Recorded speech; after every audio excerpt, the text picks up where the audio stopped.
In today's video, I'm going to teach you how to unlink your Gmail account from TikTok. This is an important process if you've signed up or logged in using the Continue with Google feature, as it connects TikTok directly to your Gmail. Removing this access is a straightforward procedure, and I'll guide you through it step by step so you can ensure your accounts remain separate and secure. To begin, you'll need to access your Google account settings whether you're using a PC or a mobile browser. Open your browser and navigate to myaccount.google.com/permissions. Once there, you'll need to sign in with the Gmail account that you want to unlink from TikTok.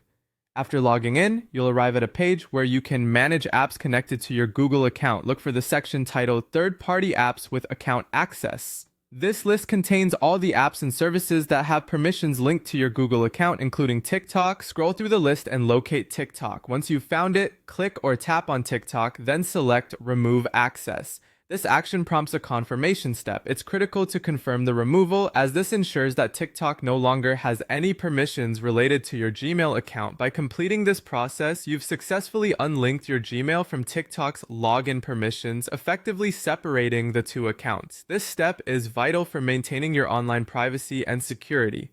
It's always a good practice to review connected apps and services regularly and remove any that are no longer in use or don't require access to your accounts. Remember, the fewer services that have access to your information, the more secure your account remains against unauthorized access. That's all it takes to unlink your Gmail from TikTok. The process might seem technical at first, but it can be completed in just a few minutes, ensuring greater control over your account settings. Thanks for following along, and don't forget to subscribe for more helpful tech tutorials.